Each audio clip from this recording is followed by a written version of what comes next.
Graça e paz, queridos irmãos, esse é o canal Discipulando pela Bíblia.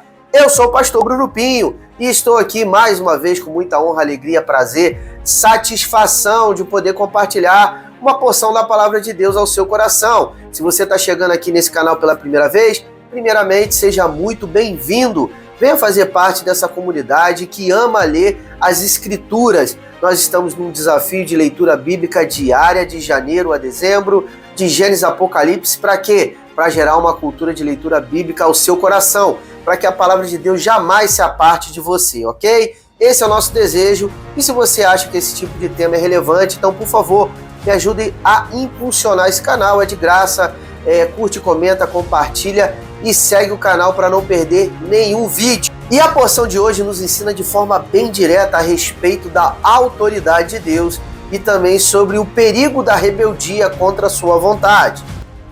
E esse capítulo 1, começa logo após a morte do rei Acabe, e o seu filho Acasias ascende ao trono de Israel, mas logo no princípio do seu reinado, ele sofre um acidente, ele cai de uma sacada bem alta e acaba ficando gravemente ferido.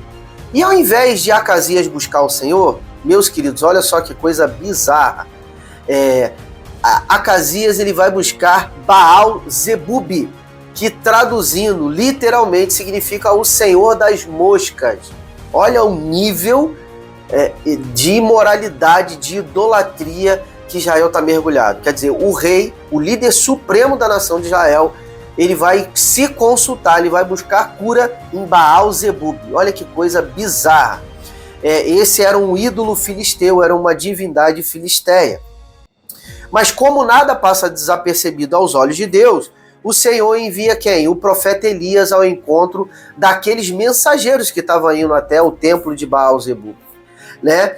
E ali Elias ele atravessa os mensageiros e libera uma palavra direta para que eles pudessem trazer de volta ao rei. Ele diz o seguinte: acaso não há Deus em Israel para que vocês vão consultar um Deus estrangeiro? E a sentença a partir de Elias é muito clara por ter desprezado ao Senhor. Acasias não se levantaria mais daquele leito e ele morreria. Diante dessa mensagem dura, Acasias tenta resistir à palavra do Senhor. Então ele envia quem? Um comandante com 50 homens do exército a fim de capturar Elias, né? Contrário à palavra, o rei não aceitou a palavra liberada pelo profeta. Porém, diante desse cenário, desse encontro, Elias ele libera uma palavra e fogo do céu desce e consome todos aqueles 51 do exército, o comandante mais os seus 50 comandados. E isso acaba se repetindo, queridos, mais uma vez, e outro grupo de 51 homens são carbonizados com fogo descendo do céu. Olha só que situação. Isso, e depois é enviado um terceiro agrupamento. Porém, esse comandante ele chega de forma humilde diante do profeta, pedindo primeiramente misericórdia, e a partir daquele gesto de humildade, aquele homem e todos os seus 50 do exército são poupados. Elias então desce ali do monte, acompanha aquela guarnição e vai e se apresenta diante do rei Acasias. E diante de Acasias ele entrega novamente na íntegra a mesma palavra que Deus tinha liberado para o profeta. E logo em seguida, após a liberação daquela palavra de juízo, Acasias morre e a palavra de Deus se cumpre. E esse capítulo, queridos, nos ensina algo muito poderoso, pois Deus não divide a sua glória com ninguém. Pois quando colocamos a nossa confiança em outros deuses, sejam deuses antigos, ou imagens, né? Imagens de idolatria convencional, ou ídolos modernos. O que são ídolos modernos, pastor? Como poder, dinheiro, ou a nossa própria vontade, né? A egolatria, ou seja, o ídolo do nosso próprio ser. Isso acaba nos afastando daquele que realmente tem poder para nos salvar e mudar as nossas circunstâncias. Além disso, também aprendemos que a humildade acaba abrindo portas. Aquele general humilde que aprendeu com o erro dos outros, ele foi poupado, ele teve sua vida poupada devido à humildade e ao reconhecimento do poder e da presença de Deus.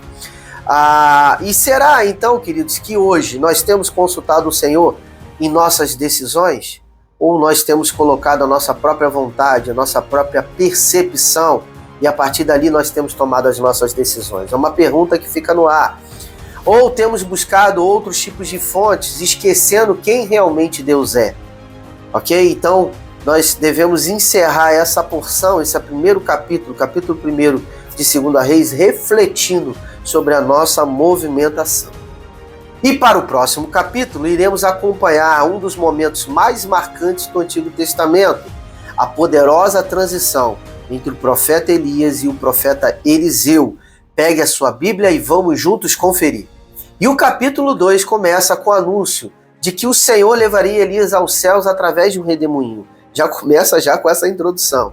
E assim Elias e Eliseu partem de Gilgal numa jornada recheada de muitos princípios espirituais. Ok?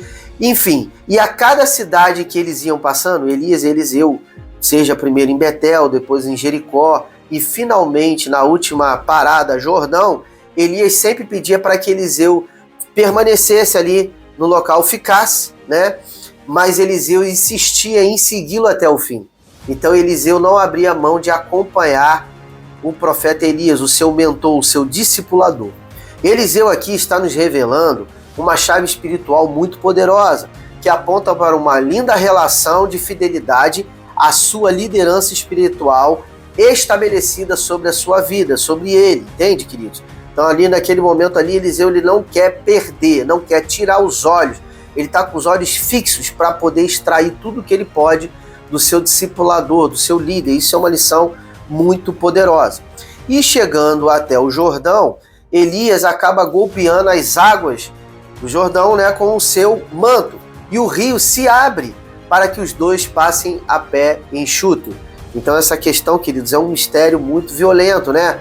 Desde o princípio, desde o Mar Vermelho e depois desde com Josué também, colocando seus pés e passando o Jordão a seco. E aqui nós vemos a transição profética de Elias e Eliseu, nós vemos sempre a questão do mar se abrindo, ou seja, do impossível se apresentando diante dos seus filhos, seja a nação, seja Moisés e seja aqui os profetas.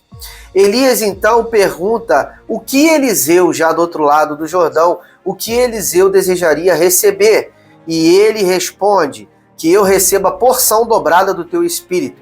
Elias então diz: se me vires quando eu for levado, o que você pediu será seu. Olha que coisa incrível, né? Primeira visão espiritual e ousada de Eliseu.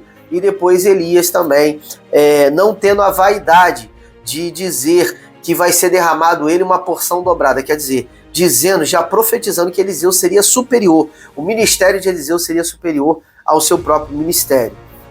E então, de repente, uma carruagem de fogo se apresenta e separa os dois, Elias e Eliseu. E a partir desse momento, Elias é levado ao céu em um redemoinho. Eliseu acaba vendo tudo, rasga as suas vestes ali num sentido de luto e pega o manto de Elias. Olha que cenário espetacular, extraordinário. E já caminhando para o final dessa porção do vídeo de hoje, agora nós vemos já Eliseu com o manto de Elias em mãos. E ele acaba voltando o Jordão. E quando ele está diante do Jordão, quando ele precisa atravessar para o outro lado, ele declara aos céus: aonde está o Senhor, o Deus de Elias? E a partir daquele momento as águas também se abrem novamente, e ali Eliseu entende que é uma confirmação de que o mesmo Espírito e o mesmo Deus que estava sobre a vida de Elias agora estava sobre ele, só estava sobre a vida de Eliseu. A passagem, queridos, termina com Eliseu começando o seu ministério. Ele purifica, ele já inicia ali purificando as águas de uma cidade e com autoridade também repreende zombadores que acabam vindo para tentar desrespeitar a sua vida e o seu ministério. E aí, gostaram do conteúdo de hoje?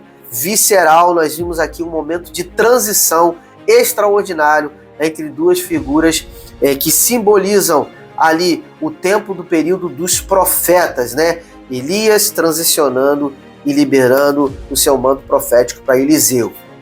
E eu quero te perguntar agora, se esse vídeo te edificou de alguma forma.